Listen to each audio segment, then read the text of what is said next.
All right, thank you, everybody. We're back again. And by the way, I mean, real appreciation for what Bomani just did. It is not easy to get up here and monologue like that for as long as he did. That is talent, and I agree with a lot of what he said about podcasting. So our show will be shorter. Yeah, a little bit shorter this time. But no, really, that's a great job he did. So thank you, Bomani. And now we're going to start our regular way again, and then there's a lot of pressure on you. Because Kyle, I make him rate the intros. So let's hear it. So you got to listen and see how he does. All right, so coming in 3, 2, 1. Hello, I'm Scott Soshnick. And I'm Evan Novi-Williams, and this is the What Do Whales and Pools Have in Common sports business podcast, the Sporticast. I'm going to say there's less pressure. I don't hate it. Asking the question, I don't hate it. I think it's a 5 out of 10 intro, but what it does, it sets up a nice question. Well, right. What are you talking about? This is what we're doing. We were asking inside. I'm like, why Splash? How does it come about? And I learned we talk about C and D letters from Vineyard Vines because you do get them. So explain why. Well, I'm always interested in the names. Like, what is the provenance of such things? So why Splash Sports? Yeah. So Splash Inc. is the parent company to the 3 gaming sites that we have. One is RunYourPool.com, one is OfficeFootballPool.com, and one is Splash Sports. Run Your Pool and Office Football Pool are free to play, entertainment only, no gambling, no money exchanged.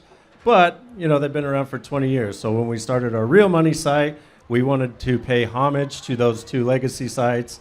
What better way to jump into a pool than to make a splash? So there you have it. Off the high dive board. Yeah, okay. I want to get into the history of the company, Kyle, because I think it's super interesting. You guys bought, as you said, these 2 legacy pool companies that millions of sports fans had used for a very long time. You did it in stealth. You didn't really make it public originally. Walk us through the thought process there. Why buy? Why keep it quiet? What were you learning? What were you gathering? And what made you guys ready to say, okay, we're ready to announce Splash to the world? Yeah, I mean, listen, I think DraftKings or FanDuel could come in and revamp their pool product and take over that entire space. They are solely focused on online sportsbooks, casino, and prop betting. So we didn't want to awaken the beast, basically. But, it's a $10 billion total addressable market in pools just by itself. It's your favorite word, by the way. Yeah. TAM. TAM. Anytime he brings up a term like, did you just discuss TAM, Evan? TAM. You have to say the full thing first, and then you can start saying TAM. So it's a big-ass TAM. That is a big-ass TAM. We wanted to get a little slice of that, but we also didn't want to awaken the giant. But how do you keep that quiet? Realistically, if you acquire these 2 companies, somewhere along the way, especially with guys like us poking around, somebody says something. You don't do a podcast with Sportico. You don't put out press releases. You keep everything very quiet. And then, when we finally launched Splash, and that's like basically real money games for those same Survivor Pick'em contests, talk to our guy, Evan, and we're off to the races. In so much of the gaming industry, email addresses and customers is the currency, right? It's so valuable. How big was the audience of the 2 companies that you guys bought? Yeah, so we're sitting at about 2.3 million active users. Just to give you comparison, used to work at PointsBet. We had roughly 300,000 users, and we all saw the deal around Fanatics, and that was pretty nice price tag. So. Yeah. You can see that we're up there with the big boys, and it's ready to go. So PointsBet spent a lot of money, as you know, in growing that business, and you, for a lot less money, came in and bought 2 databases and 2 companies that were, I'm trying to do the quick math there, 8 or 9 times bigger than the database that you guys had built at PointsBet.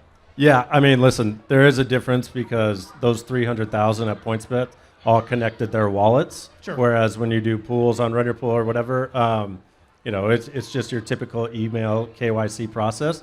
That said, a lot of them are playing for money, whether we like to think they are doing it for entertainment purposes or not.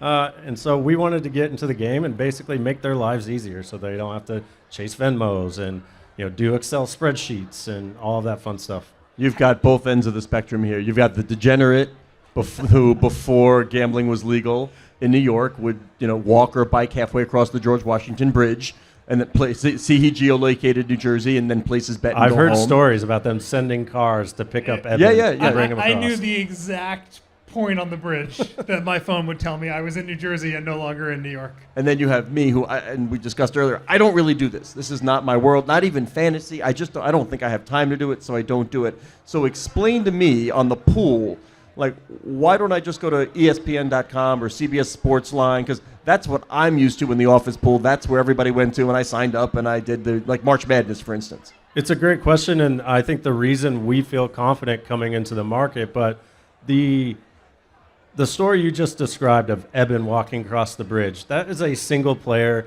one man going against a sports book, trying to get the best odds, where we think of gaming as multiplayer, right? It could be the three of us going against each other, but if you know me, I'm a big Colorado guy, so I will always pick, unfortunately, the Broncos half the time. That's like game theory, right? You're playing across the table. You're playing against somebody who you think you know a little bit more, versus a trader in an algorithm on a sports book. So it's a social component besides it. So it's like the 10 poles I think of, if I can have the magical screen where I can monetize it, make tons of money, is the game, the social, the gambling betting component, and the e-commerce, right? Tell me about that holy grail and how you guys see it. That's 100% right. You know, we see it as people coming in, playing for the game, but staying for the community. You know, we have so many pools where it started off as 30 people, college buddies in a fraternity or whatever. 10 years later, that same pool is 3,000 people, and there's some serious money on the line. And by the way, like, it's not just, fraternity bros or, an office pool. Brands can get into this too, right? Like, I think we can safely say now we just announced a little partnership where Sporticast is going to run a March Madness contest on Run Your Pool. There's no reason a brand can't get in and do the same thing. It's fun. I was in let's get to the contest in a second. I was in for a while a baseball season-long pool run by some guy that we were paying on PayPal, and you were picking tiers of home run winners. And he would publish the first 500 rankings. So 1 through 500 he would publish, but nothing below that. And eventually my friends and I were like, we don't know if there's 10,000 people in this pool or 501. And he's built some payout structure. We realized we just didn't trust the guy at all. But it made me realize that this sounds like a really smart way to go about this. Well, it made me realize there are people who this is their job, right? You can have one or two really successful pools built around a single season or a few sports, and that is the way that you make money maybe the whole year. And you guys are intentionally trying to bring those people into a more legitimate process and a more recognizable name. 100%. And 100% legal too, by the way, right? It's like, technically, if you're taking money from, or you're sending money to some stranger and... tell me what you can't do. We're putting the PayPal gift, right? There's a designation on the Help PayPal, me out. Yeah. What can't you do? Specifically, what would make it illegal? What can't you do? So we cannot do anything that's a game of chance. A game of chance is basically anything where a sports book would set a line, or a Super Bowl squares, where there literally is no game of skill involved. Okay. So, think of Survivor, Pick'em, contest, DFS style stuff. Those are games of skill. Those are the things we can do. I have no skill because I cannot do it. So forget it. So what exactly are we doing then together? This is going to be for March Madness and the Masters. And what am I filling out? Just my brackets, a standard bracket pool? Or is there more to it? More options? No, so it's Survivor. Survivor is a game of skill. So Thursday at 1 o'clock, I'll be out. Yes. Scotty's going to pick Southwest Mississippi State against Kentucky, and it's going to be over. My alma mater, Syracuse. Are they in the tournament? Will they be in the tournament? Are they bad? Are they good? No idea. They're not good. I know that. I saw my buddy Mike Hopkins got fired at Washington, former Syracuse player. Maybe he's coming back. The sun returns. Yeah. Well, they already hired Autry now, right? I think. So I don't know, but I'm no good at this. But I'm going to give it my best shot. But why not though? Like you're in sports all day. You understand how the teams are doing. You should be set up. No, see, that's not your mistake for that. I know how they're doing on their balance sheets. Yeah. I know which teams are worth how much. I know which owners are looking at investing in certain properties adjacent to the sports team. You ask me the quarterback of 32 NFL teams. I don't know if I can do more than 5. I'm not kidding. I don't follow. If it happens on the field, I don't follow it. If it happens in the executive suites, That's where I want to be. The valuation survivor, Scott would do very, very well. Yes, yes. He would do very So well let me know if we ever have to do that. Speaking of, did you see all the Formula One? Brands are now over $1 billion, and what they're trading for $1 10 years ago. It's crazy. Yeah. Yeah, it's like Formula One and NWSL are the two that you could have had for like 99% less than they're trading for right now, 5 years ago. I mean, I said this off stage, right? But sports is having a moment, which is even more insane for me to say because sports has been everything to me forever, and you see it in the mainstream, but I just can't believe it's getting bigger and bigger and bigger. So it doesn't show any signs, and it doesn't show signs of stopping. And we see expansion. Women's sports are having a moment as well. How do you take advantage of that? I'm sure you do women's tournament. Do you get into college sports in terms of other sports rather than basketball and football? And what's on the horizon for you guys? yeah, I would say, from the free-to-play entertainment-only side, we do everything. So, our women's bracket will do, not as many users as our men's bracket, but it's up there. I'd say 60, 70% of total entries compared to what the men's are. So that's no small feat. Now, from a real money gaming perspective, Splash Sports is fairly new, so we got to get the basics right. We got to get the NFL. We got to get college football. We got to get March Madness right. Once we get there, it's time to expand and get into these other games. How successful have you been getting the people who are accustomed to playing for free to try Splash Sports and play for money? I think it's not as difficult as we anticipated because people just love competition. There's a game for anybody, right? You can play for $1,000 an entry. You can play for $10 an entry. You can play daily, weekly, season long. It's kind of up to you and how much you want to get into it. And, frankly, we see opposite ends of the spectrum. People come in, they play a couple $10 games, and then they're out. And then we see people that play every day and have some real money on the line. So, is it a good business? I keep hearing like the DraftKings and the FanDuels, the customer acquisition costs are high, the margins are low, the leagues are squeezing. Is it a good business? Yes and no. I'd say no because the customer acquisition costs are high and the retention is very low, right? If you have every single sportsbook offering hundreds of dollars to get you to come and take a free bet, what's the difference between DraftKings and FanDuel, right? The user experience isn't so different that I cannot leave one app or the other. And then from a positive side, there's different types of games, there's different types of sponsorships, and ultimately you can create revenue from different streams outside of just the sportsbook and the margin. So Scott just said leagues are squeezing. Makes me think about licensing deals and official data, things that sports books, a lot of them, certainly the big ones, are all paying for. Some of them feel obligated to, don't even feel like it's necessary. Where do you stand with Splash on licensing deals with leagues and players' unions? Where do you stand on official data from companies like Genius and from Sportradar? Yeah, so we use Sportradar. We were having conversations with all the big leagues. I think it's trying to meet in the middle, right? Where we're a Series A company. We're not churning out billions of dollars in profit and revenue, so we got to find other ways that are appealing to the leagues too, right? Rattle off some of the investors. You've got some big names that sports fans would know. Yeah, so we got Accomplice. Ryan Moore was the first angel investor in DraftKings. We got Kraft Ventures and the Kraft family involved.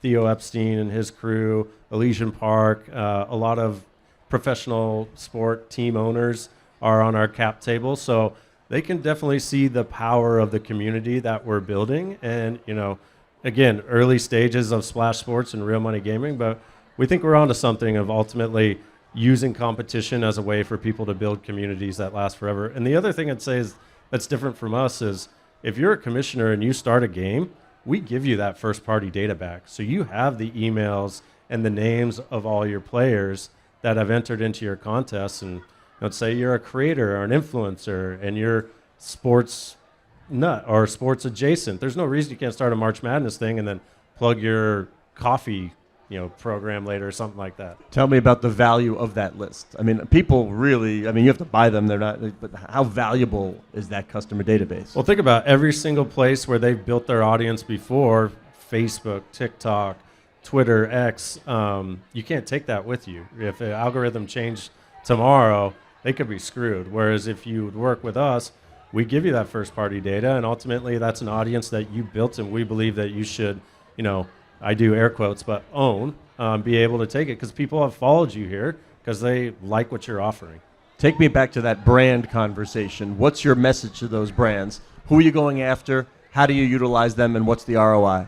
Yeah, I mean, listen, it's one hurdle just because I think gambling has only been legal for, 5-6 years now. So there's still a little bit of smell to get off, if you will. But once you get past that, again, in free-to-play and entertainment only, we've had partnerships with Jack Link's Beef Jerky. We've had partnerships with TaylorMade for the Masters. We partnered with the NBA for the in-season tournament. We have a charitable aspect to our Splash Sports games where, we partnered with Movember a couple of years back for the World Cup, raised $40,000 for Men's Health. Your $20 entry fee to some of these contests all goes towards a charity.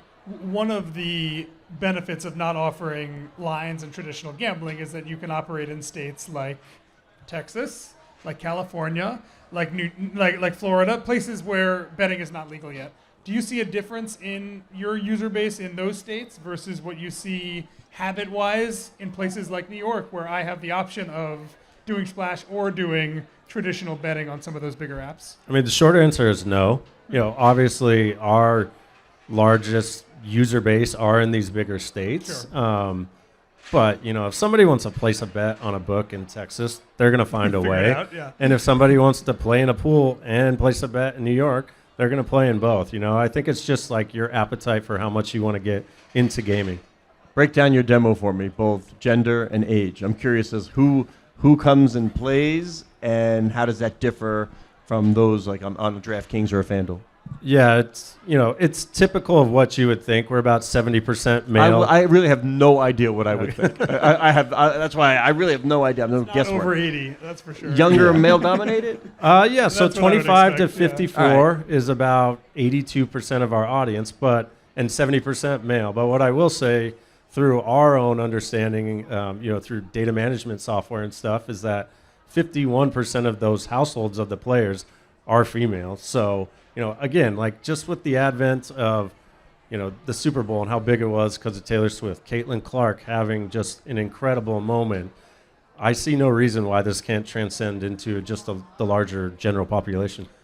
What do you think about the kind of IP protection of the pools that you guys are running? In a world where a DraftKings or FanDuel wakes up tomorrow and is like, we need to pour a ton of resources into doing those things, does that keep you up at night? Does that concern you? Are you welcoming that challenge? How do you think about the where you are relative to what those companies are focusing on? Yeah, I mean, you'd be foolish not to be concerned if they woke up tomorrow. But that said, they're dealing with some other things themselves. Yeah.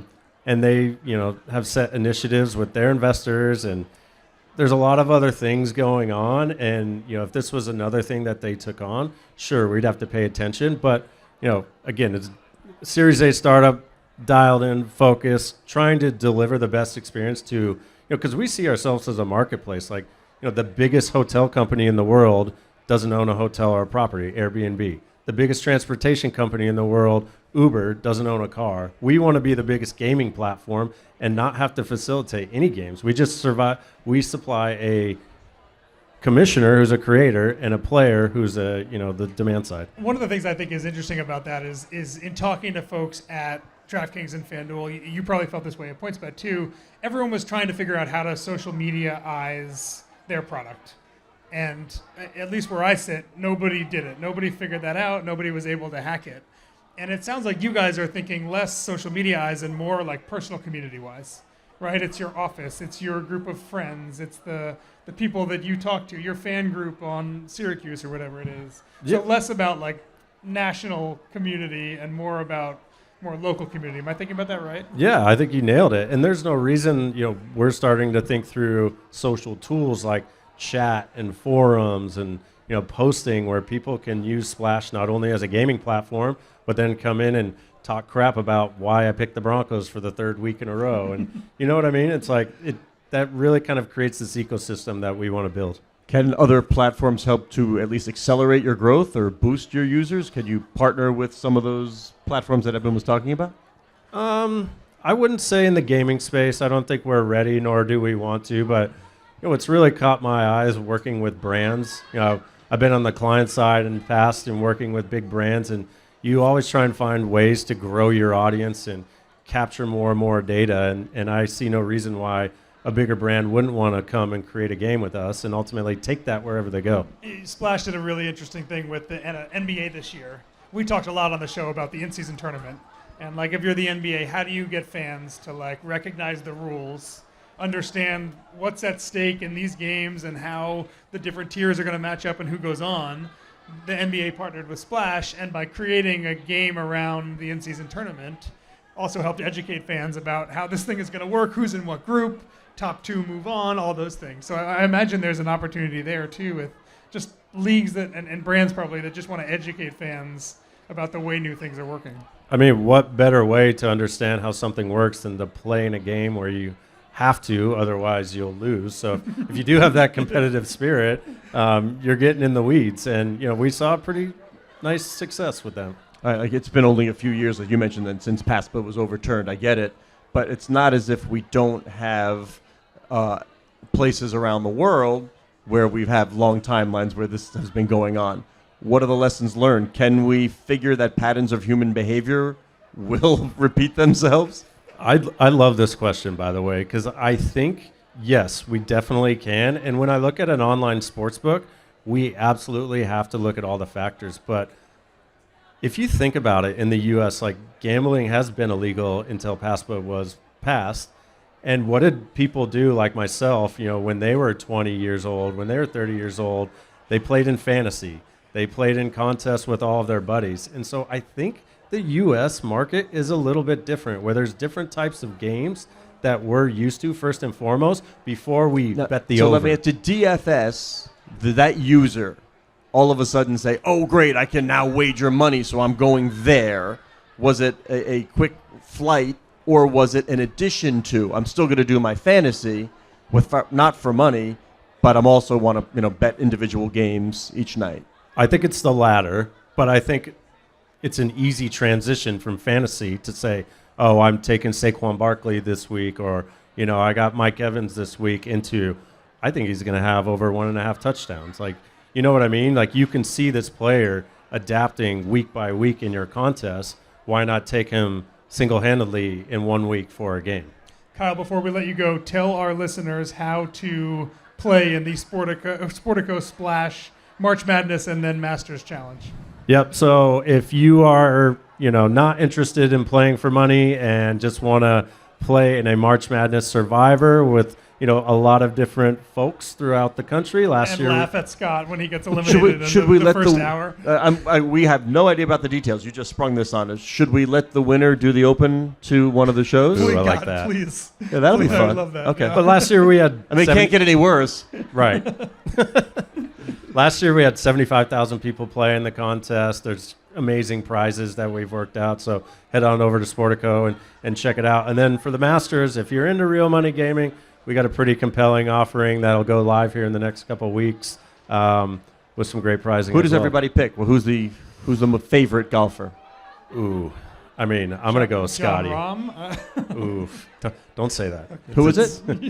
I'm going to go with Scotty Scheffler. Scotty Scheffler. Yeah. Okay. He's playing well. If he can figure out his putter, it's lights out. Well, I'm looking forward to both of them. Kyle Christensen, Chief Marketing and Revenue Officer at Splash, thank you very much for joining us. By the way, Kyle, this is where we talk and I distract him from doing the close. We like to see if he can get through it. So this is Scott Soshnick. You I don't can know find him on Scotty Twitter Scheffler. at Soshnick. I am Evan I Novi assume Tiger Williams on won't be Twitter there. at I Novi can't even _Williams. watch. The show is If he produced by was, Aaron who else? Greenewald. Thank you very Does much Liv- to Aaron. does Liv screw You can that up? follow Can they all the go to show the at Masters? Sporticast, which is the I'm not hub sure. You did of better the this time. Sportico Media Network. That's pretty good, Evan. Yeah.